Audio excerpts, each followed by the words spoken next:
For the big story now, after the recent meeting on the reviewing the Indus Water Treaty, now is going to be a big meeting on the most favoured nation status to Pakistan. In fact, the Prime Minister himself has called for this review meeting, which will take place on the 29th of September. Now, what we're getting to hear is that officials from the Prime Minister's office, the Commerce and Industry officials and officials from the Ministry of External Affairs will be attending this meeting.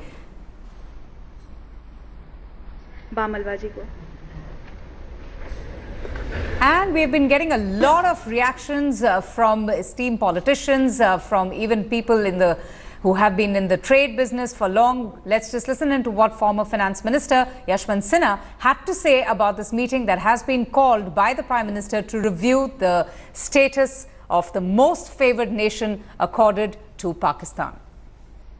I am very happy that Government of India is going to review this arrangement.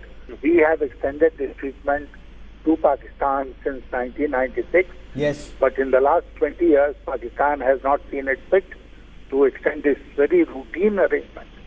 Now, Pakistan has not given it to us, so it is our trade, our export to Pakistan, which has been affected all these years. As far as Pakistani exports to India are concerned, they have enjoyed this treatment. So whether we import onion or whatever, it doesn't matter. Their rulers have been exporting terror to India, and that has been costing us precious lives, and therefore they should understand that their government is not interested in the welfare of the people of Pakistan. Well, I think India is basically revisiting all the arrangements it has with Pakistan, where we were trying to basically create a negotiating platform for peace. And if Pakistan is not interested, and if Pakistan wants to really draw a very strong battle line with India, then I think we need to revisit all these various arrangements and agreements.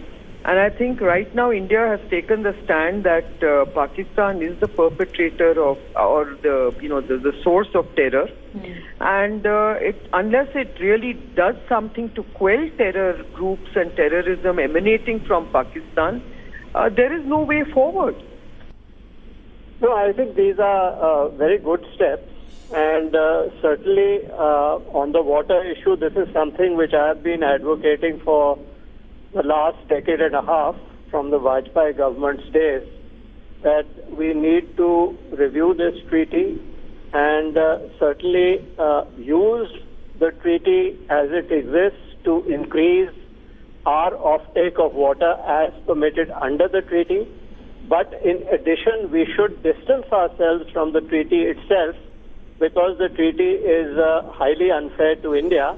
Nehru had told him that he wanted this treaty to develop goodwill and friendship with Pakistan, and he had hoped that peace would prevail thereafter. And then he expressed disappointment later on when that didn't happen.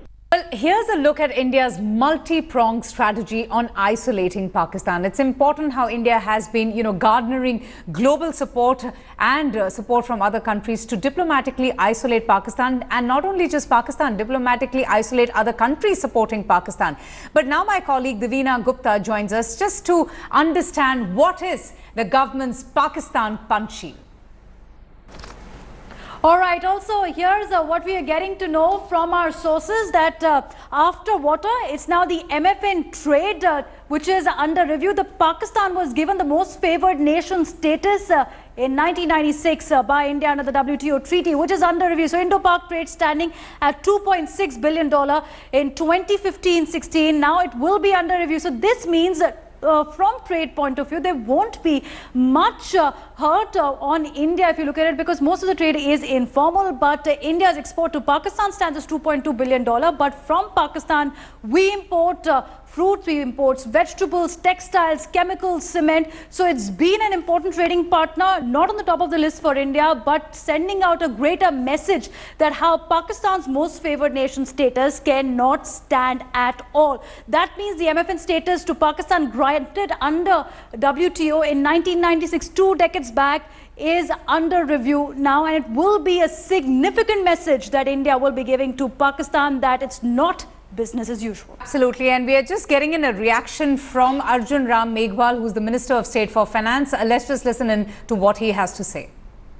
उस समय की परिस्थितियां थी और आज की परिस्थितियां अलग है और हम इस संबंध में भी विचार कर रहे हैं, गंभीरता से चिंतन कर रहे हैं। ट्रेड, इकोनॉमी, ये ऐसे एस्पेक्ट हैं जो देश को मजबूत करते हैं निश्चित रूप से, लेकिन देश की सुरक्षा और देश की अखंडता हमारे एजेंडे में सर्वप्रथम रहेगी, सर्वोच्च रहेगी।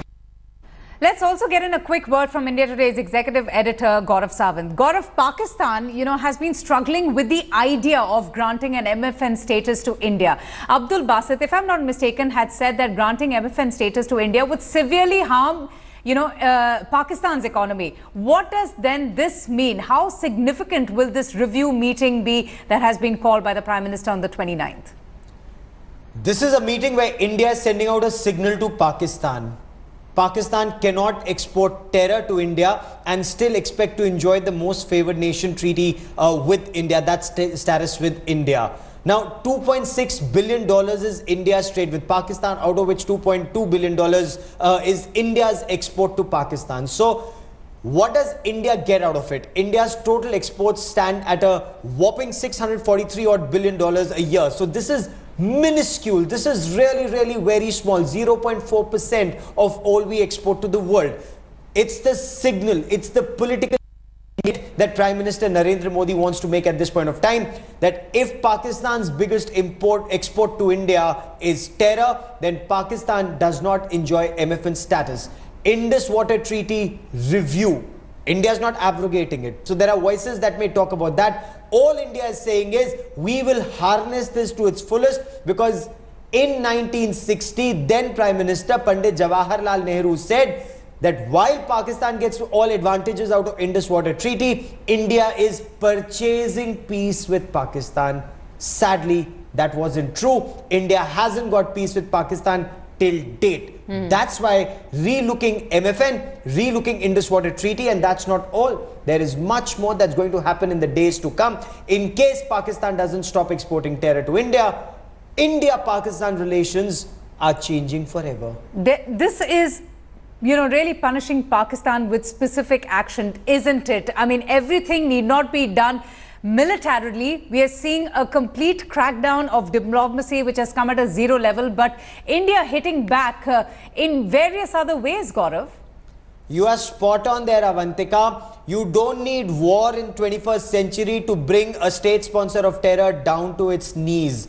India will expose Pakistan completely. Pakistan being a state sponsor of terror. Now, Pakistan's rants on Kashmir, nobody in the world is buying it. Nobody. The world has much bigger fish to fry, whether it's Syria, whether it's elections in the US, whether what's happening in Russia, all of that. The world is looking at their own problems. India needs to sort out its problems. And before you expect the world to take action against Pakistan, India needs to do it itself. And that is exactly what Prime Minister Narendra Modi is doing at this stage. Absolutely. Let me just also get in Rajiv Chandrasekhar, Rajya Sabha MP, who's with us on the phone line. Thank you, sir, for speaking to us. How do in fact, what do you make of these different review meetings that had been called? First, the Indus Water Treaty, and now, of course, the MFN status accorded to Pakistan. Multi-pronged strategy by the Indian government against Pakistan. Avantika, as you know that I had written a letter on the 21st. Yes, you did. A few days after this to the Prime Minister, saying that the government has many other tools in its repertoire of options against Pakistan. And it is important that while we do explore the military option, it is important that we fully exploit the economic and diplomatic tools that we have available. And in that squarely lies both the Indus Water Treaty, the Most Favoured Nation status, financial transactions between Pakistani citizens and entities in India and vice versa. So there are all of these tools that are available to the government of India, and the government, I think, has moved very fast, and I'm very, very happy that they responded with the alacrity that they have. Absolutely. And, just stay with me, Rajiv. Gaurav, the US lawmakers had also moved that bill to designate Pakistan as a terrorist state. And that is one thing, very interesting point, how Rajiv talks about the various tools within the Indian government to exploit Pakistan. And they're making full use of it. You know, that's a brilliant step taken by Rajiv Chandrasekhar, Rajya Sabha MP from Bangalore. US may want to declare Pakistan a state sponsor of terror because Pakistan is harming US interests, and 2 lawmakers are doing that. But Rajiv Chandrasekhar, why did you do this? Because Pakistan is directly harming Indian interests, sir?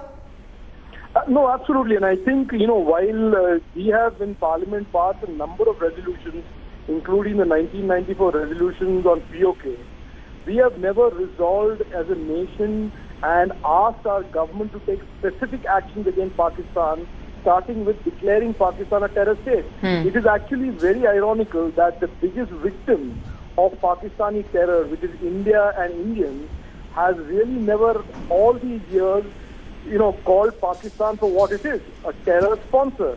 And I think it's high time today that we as a nation come together, and the Parliament represents the nation. The Parliament resolves and calls Pakistan and titles Pakistan for what they really are, a terror sponsor. No, but is this just going to remain a private member's bill, Rajiv Chandrasekhar, or is it possible to get everyone together, all MPs of Lok Sabha, all MPs of Rajya Sabha, have a special session of Parliament if required, and let India in one voice declare Pakistan a state sponsor of terror? No, I think, Gaurav, this Uri was the straw that broke the camel's back. India's patience is over, as the Prime Minister himself has said, and as Sushma ji said at the UNGA. This is a turning point in the relationship between India and Pakistan, and indeed Pakistan and the rest of the world. So I think we will come together, even though there may be some outlier political parties that want to still play politics with it. I have written, for example, to all the political leaders of all major parties all around the country and asked them to support a unanimous resolution on the first day of Parliament. Right. But the suggestion from the Congress yesterday to even have a special session is also a good suggestion. And whether it is a special session or the winter session, it should start with a declaration that Pakistan is a terror state.